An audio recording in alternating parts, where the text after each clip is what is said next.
Welcome to Myth Matters, storytelling and conversation about mythology and what myth can offer us today.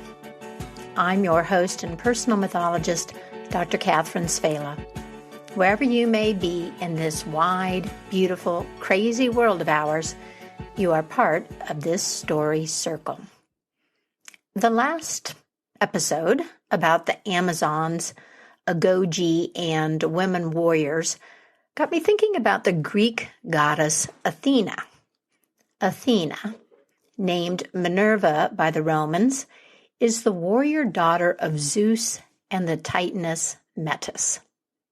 The Titans were the first gods, overthrown by Zeus and the Olympians, so Athena has an impressive lineage. She was described as tall and majestic, with gray eyes. She was the defender of cities, and Athena was one of the virgin goddesses, although this didn't mean that she never had sex or any children. Athena's virginity, like that of the goddess Aphrodite, indicated sovereignty and a life lived by her own rules. And like the virgin goddess Artemis, who was chaste, Athena personifies female autonomy and combativeness, a lack of personal attachments, which is one way to understand the celibacy imposed on the Agoge. Athena embodied a number of qualities, but her essence is something the Greeks called nous, mind, thought, reason, the ability to reason, to put the head ahead of the heart, as the Greeks said and as we say today. This concept of nous was the foundation of Hellenic culture. To think, to reason, to measure and be measured, to moderate, in moderation, in proportion. Nous was the guiding principle in art and architecture, philosophy, the civic and material life of the cities and Greek society. Their crowning idea, which they set in contrast and eventually opposition to mythos, poetic truth. In the 8th or 7th century BCE, the poet Hesiod called Athena the owl-eyed goddess, equal to her father in strength and wisdom.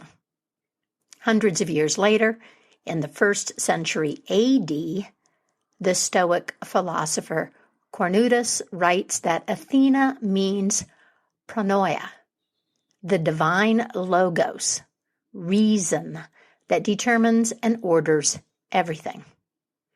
He writes, Athena is Zeus's intelligence, since she is the same as his providence, pronoia, and that is why temples are dedicated to pronoia Athena. Now, here, providence refers to the ability to think, plan, see ahead, and take care. Take care as in be cautious, and take care as in make plans for.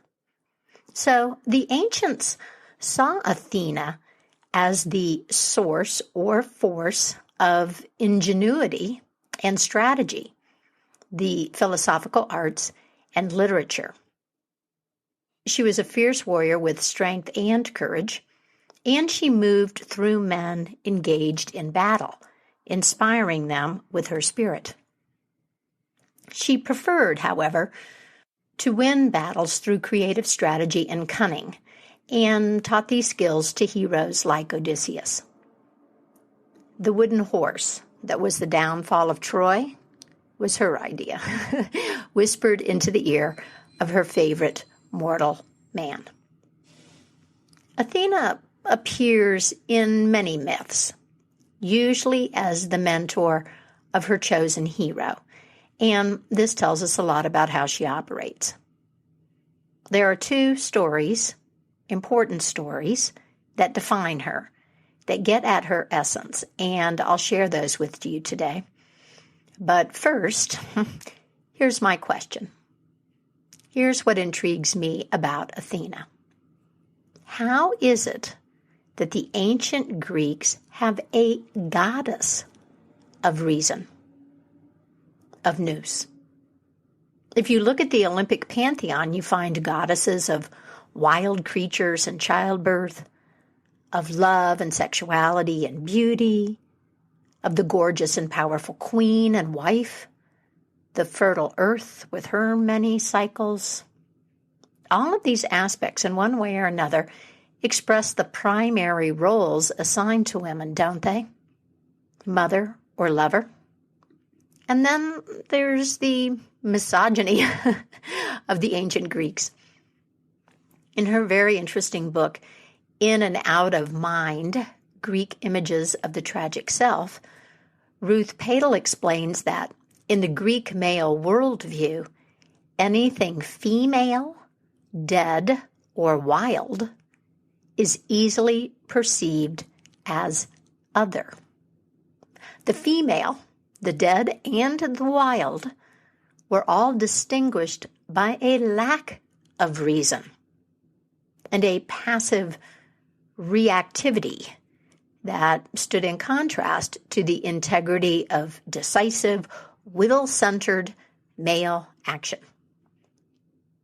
Underlying this opposition were questions about the workings of the mind and the relationship between body, emotion, and reason. In brief, the female couldn't be trusted because she was easily overtaken by emotion.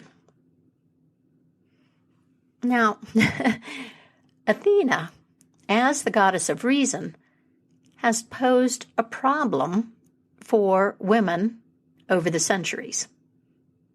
From a feminist perspective, we wonder if Athena is simply a victim or a flunky of the patriarchy. Reliable scholarship suggests that the goddess had a long career before her assimilation into the Olympian pantheon. So maybe the Athena that we know is this disordered and truncated version. Some Jungians associate Athena with the animus, the overly logical, thinking part of a woman that can get her into trouble because, well, women are supposed to be primarily feeling creatures. Over the years, and often in the minds of women, Athena is equated with the father's daughter, or seen as the woman who is a colleague and good buddy of men, a female who is willing to distance herself and, if necessary, actively disdain the concerns and practices of the quote-unquote typical woman. She's calm and practical, steady and helpful. She's detached. I get it, but that doesn't answer the question. The Greeks had their god Apollo, the god of clarity and precision. He's another face of objectivity. Apollo was the patron of music and science, prophecy, the sun and light, a range of intellectual powers. Apollo was the son of Zeus. Why not endow him with a few more gifts? There's an important differentiation here. What is it? I find it interesting that Athena Pronoia had a temple at Delphi, which visitors encountered before reaching the temple of Apollo and the Delphic oracle. Athena, Athena, why did your wise father Zeus, ruler of the gods and of mortals, need such a daughter? I do not have the answer to this question, Although I have some thoughts, I invite you to entertain this with me and see what you come up with. And now on to Athena's defining myths. The link between reason and Athena is reflected in the myth of her parentage and birth. Metis, whose name means wisdom, was Athena's mother, and Metis was the daughter of the oldest Titan god, Oceanus, the father of all rivers and personification of the water, or really the ocean, that surrounds the world, and the Titaness, Tethys, who was the source of the great fertility of the sea and all water. Metis gave Zeus the drug that forced Kronos to vomit up his Olympian children. So she was instrumental in Zeus's overthrow of his father. She was the first wife, quote unquote, of Zeus, which means the first female principal he successfully seduced, although some say she resisted his advances by changing into a succession of different forms and was forced into their union. Once she was pregnant, Uranus and Gaia, heaven and earth, told Zeus that if Metis had a daughter, she'd next have a child. Some sources specify a son who would overthrow Zeus. And since Zeus had overthrown his father Cronus, he was especially sensitive to this threat. He tricked Metis and swallowed her when she was about to give birth. Some say that Metis used her power to shapeshift and turned herself into a fly. Now, a fly would be easy to swallow, and so convenient for the story. I always wonder when the supremely wise are tricked. And I'm reminded of the Sumerian myths of Inanna. A wise fly told Inanna and her sister-in-law where they could find Inanna's husband Dumuzi after he was carted away to the underworld. And for this, Inanna rewarded flies. She gave them the privilege of hanging around temples and taverns so they would be able to collect information and secrets and would always know what was going on. The fly. Small enough to escape notice unless it wants attention, and then a fly can be a big annoyance. It's funny how that works. Well, Zeus's trick didn't stop the birth process. He got a terrible headache. It was so bad that he couldn't ignore it, and he asked Hephaestus, some say it was Prometheus, to split his head open with either a hammer or a double-edged axe. Athena sprang forth from Zeus's split head, dressed in full armor and helmet. She uttered a war cry and brandished her sharp javelin, frightening the gods until Zeus convinced her to lower her weapon. Presumably now, Zeus acquires the wisdom of Metis by ingesting her. And then, undeterred, Athena springs forth from his head. Her earliest recorded name is Athena, ether dweller, a reference to the link between reason, thought, the air element, and her birth. Athena was born from the head, imagined as the seat of the soul, the highest portion of the body, the one closest to the aether, or the cosmos, where thought is located. So begins her career as goddess of reason and the right-hand daughter of Father Zeus, upholder of order.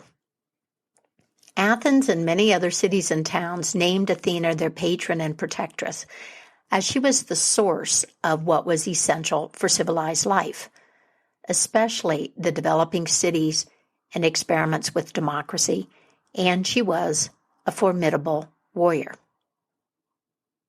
Athena was logical and strategic. She was practical and inventive. Athena is often called the goddess of craft because she invented spinning, weaving, and embroidery and excelled at these. You may be familiar with the story of the contest between Athena and the mortal woman named Arachne, whom the goddess transformed into a spider. We call these crafts today, craft being the province of women, but these were essential technologies in ancient times. They weren't handicrafts as we think of them today. Where else did clothing and linens and everything fabric that we use come from?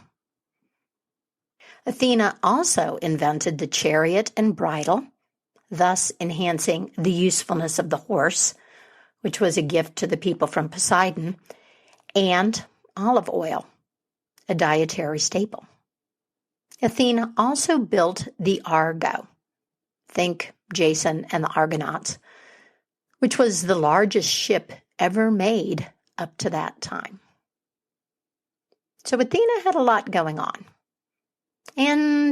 But also, she had a tricky relationship with women. She counsels the hero Perseus in his quest to kill Medusa, and later wears the head of that Gorgon goddess on her breastplate. She loved Odysseus and his son Telemachus, and is noticeably cool to the clever wife Penelope, with whom you'd think she'd feel an affinity. And there's the problem of the role she plays in the long, messy, murderous history of the house of Atreus, outlined in a trilogy of tragic plays by Aeschylus called the Orestia. This is the second myth about Athena that I want to explore with you today. Aeschylus was 45 years old in 480 BCE when the Persians attacked Athens and destroyed the temples of the gods on the Acropolis. He fought in that war. The Greeks ultimately prevailed, and the Athenians played an important role in the victory. They saw their victory as a victory of Athenian values, like morality, moderation, and freedom. Sound familiar? This fueled the flowering of Athens and the vision of a lawful, peaceful, civic society, including the early experiments in democracy. But it didn't last long. Hubris, in this case, an excess of civic pride and arrogance, brought Athens down. Well, Aeschylus wrote the Orestia as a warning to his fellow Athenians. It was performed in 458 BC. He was 67 years old, and pride in Athens and the accomplishments of the city were still running high. Here's a brief overview of the mythic context for the plays and a plot synopsis. The story of the house of Atreus is a story of blood guilt going back generations. Fathers kill and eat their children, sons murder their father, and then betray each other. It's completely dysfunctional, as we'd say today. Agamemnon and Menelaus, the two Greek kings at the center of the Trojan War, were brothers and sons of King Atreus. Menelaus was married to Helen, who ended up in Troy with Prince Paris, the event that started the war. Agamemnon called on the Greek kings to honor their oaths and join him in taking up arms against Troy, and he assumed leadership of the Greek army. Now, in the first play, Agamemnon, this takes place after Troy has fallen. Agamemnon seizes Cassandra, the daughter of King Priam, who's the king of Troy, and a priestess in the temple of Apollo, as war booty. By this act, he offends Apollo, and he throws oil on the flames of rage born against him by his wife, Queen Clytemnestra. Now, Clytemnestra is angry because Agamemnon sacrificed their daughter, Iphigenia, before setting sail for Troy. I said this was a bloody family. The ships were stuck in the harbor, there was no wind, and the girl was sacrificed to Artemis. When Agamemnon arrives home with his war booty, Clytemnestra has had enough. She kills him and takes charge with her lover by her side. Wrong is piled upon wrong, and how shall we, the playwright asks, arrive at what is right? In the second play, The Libation Bearers, the god Apollo commands Orestes, the only son of poor Agamemnon and Clytemnestra, to avenge the murder of his father by killing his mother. The poor guy is deeply conflicted. Which side is right? To which parent does he owe the deeper allegiance? What is the form of this allegiance? In the end, Orestes obeys the god. He kills his mother, but this brings him no relief, however, as now the Erinyes, the Furies, torture him to the edge of madness for the blood crime of matricide, an unforgivable crime against nature. I mean, you do not kill your mom. Athena appears in the third and final play, the Eumenides. Orestes journeys to Apollo's shrine at Delphi and begs him for assistance. Apollo purifies him, but can't absolve his guilt and release him from the old code and judgment of the Furies. So Apollo refers Orestes to Athens and Athena for resolution. The goddess sets up a court with a jury of Orestes' peers and oversees a trial. But the jury is hung, and Athena breaks the tie. She weighs in on the side of Orestes' absolution for the murder of his mother. In her famous speech, Athena says, "There is no mother bore me for her child. I praise the man in all things, save for marriage. Wholehearted am I, strongly for the father." Whoa. Sounds like an accomplice to the misogynistic patriarchy. But let's open this up a bit more. First, who or what were the Furies? The Furies, or Erinyes, were daughters of the earth, born from drops of splattered blood when the Titan Kronos cut off his father Uranus's testicles. They were depicted as a trio of female winged spirits, hair entwined with snakes. Their purpose, or role, was to avenge crimes, especially crimes against family. They also punished hubris. Offenders were tortured by guilt and driven mad. Now, like the Fates, the Furies had a power all their own, an old and primal power. Even Zeus had to obey their laws. This was to preserve the stability of the social order.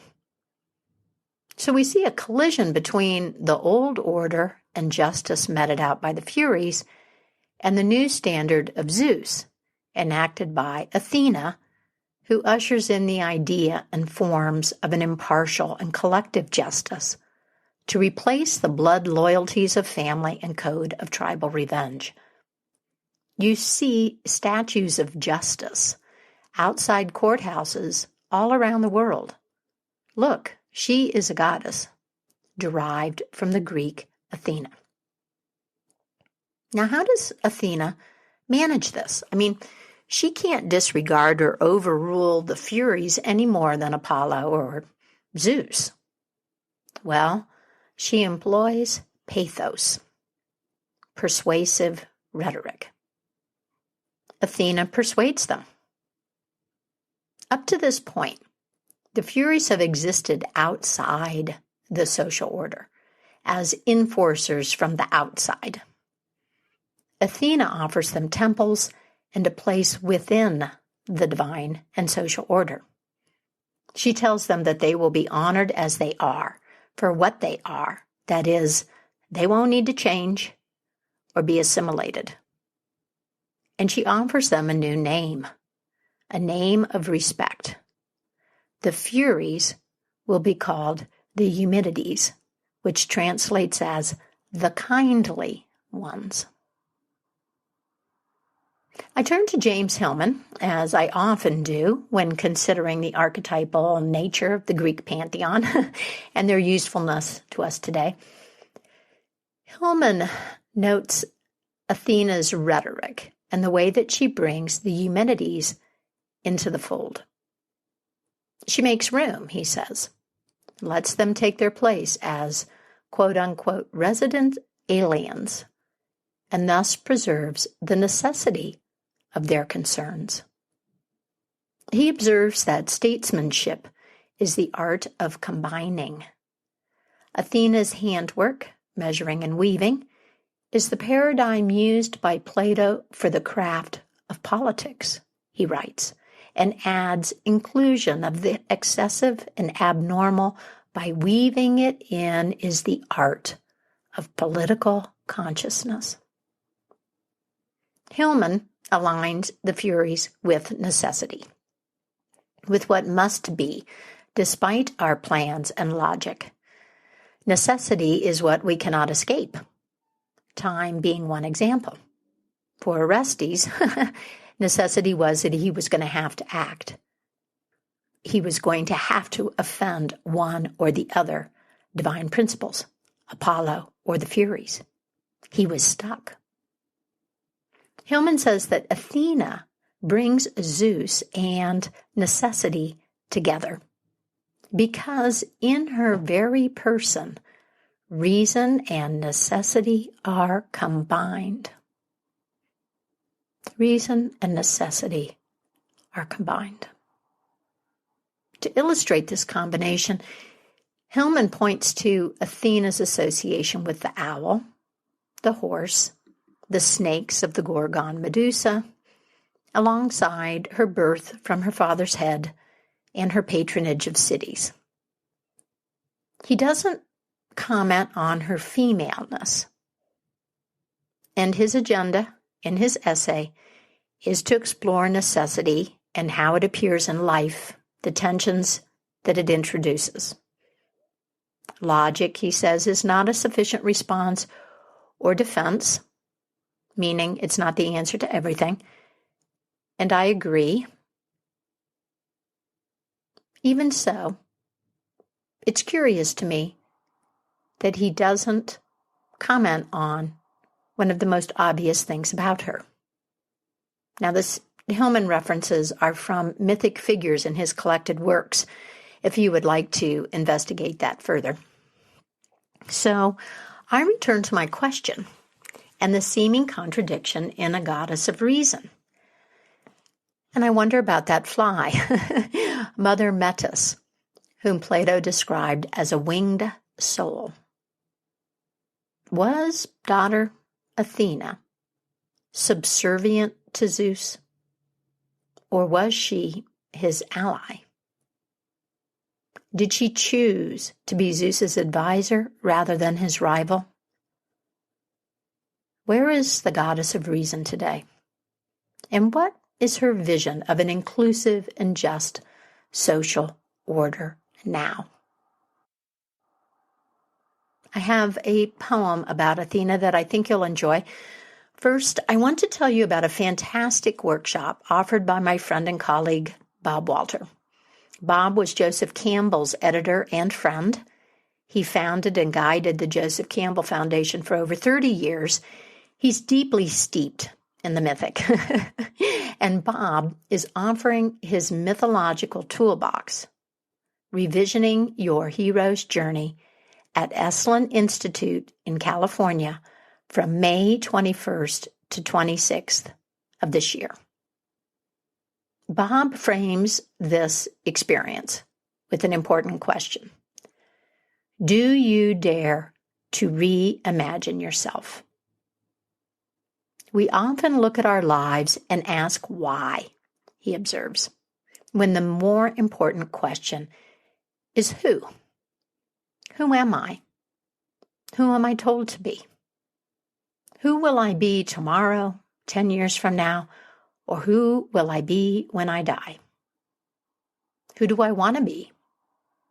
Who is it within me that aspires, dreams, creates, laughs, weeps, and loves? Working this mythic material with Bob at Esalen is a potent combination, one that I've had the pleasure of imbibing.